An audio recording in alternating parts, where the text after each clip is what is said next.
मैं जो जानकारी दे रही हूँ बस अध्यात्म को समझने की ओर एक कदम है। आपको किसी प्रकार का अभ्यास नहीं सिखा रही हूँ। लोगों ने अध्यात्म के प्रति अनेक अवधारणाएं बना ली हैं। अध्यात्म हमारी अपनी कुंठाओं को दूर करता है और सुखी जीवन प्रदान करता है। नमस्कार, मैं तीर्थ बोल रही हूँ। साधक अभिजीत एवं साधिका अनामिका अपने प्रश्नों की श्रृंखला लिए मेरे सम्मुख उपस्थित थे। उनके प्रश्न थे कि आपने मूलाधार चक्र की रूपरेखा खींची थी, अब उसकी कार्यप्रणाली बता दें कि वह किस प्रकार हमारे वर्तमान जीवन को प्रभावित करता है। क्या अशुद्ध मूलाधार चक्र ही हमारी पार्श्विक प्रकृति का जिम्मेदार है? मैंने उनके प्रत्युत्तर में बताया कि मूलाधार चक्र हमारे स्थूल शरीर में नहीं स्थित है, उसकी उपस्थिति सूक्ष्म शरीर में है। यह चक्र हमारी आधारभूत आवश्यकताओं अर्थात प्राकृतिक एवं पार्श्विकता का प्रतीक है।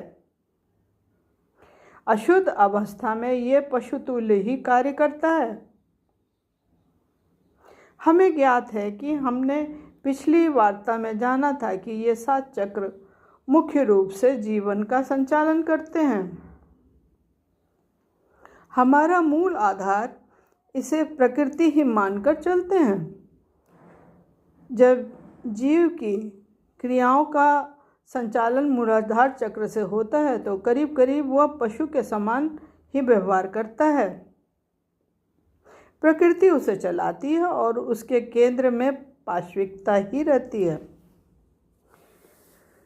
शिशु जन्म से प्राकृतिक गुणों को लेकर आता है। उनमें जन्मजात ही अनेक गुणों व दुर्गुणों का खेल चलता रहता है।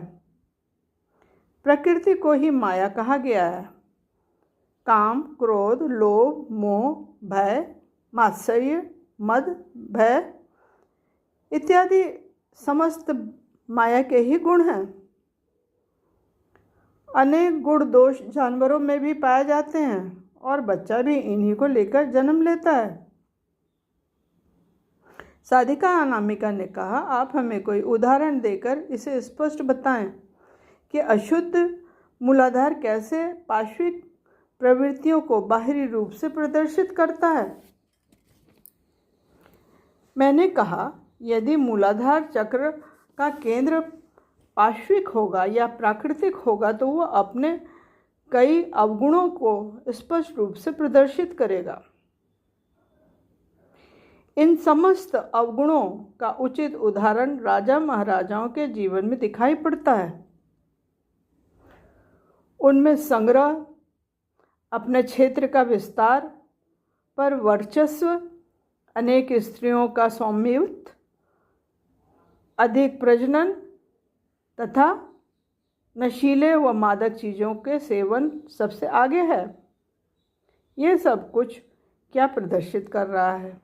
मूलाधार अपनी पार्श्विक प्रकृति द्वारा नियंत्रित हो रहा है। उसके केंद्र का संचालन माया ही कर रही है। जितना अशुद्ध मूलाधार चक्र होगा उतना ही मनुष्य विकारों से ग्रसित होगा। वह निम्न कोटि के अवगुणों में लिप्त रहेगा। इस प्रकार हमें बाहर से भी व्यक्ति की आंतरिक स्थिति का प्रमाण मिलता है।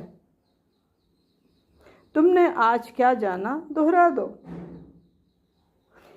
पहला है, मूलाधार चक्र हमारे सूक्ष्म शरीर में स्थित है, स्थूल शरीर में नहीं। दूसरा, अशुद्ध मूलाधार पशुता का प्रतीक है। तीसरा है, शिशु और पशु दोनों ही जन्मजात गुण दोष लेकर आते हैं।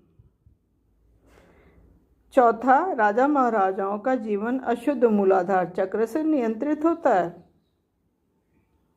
हमारे समक्ष अनेक उदाहरण हैं अशुद्ध मूलाधार चक्र के, उन्हें खोजें। पांचवा है, मूलाधार की अशुद्धि का प्रमाण हमें बाहर से उनके जीवन का अवलोकन कर मिल जाता है। ठीक है, धन्यवाद।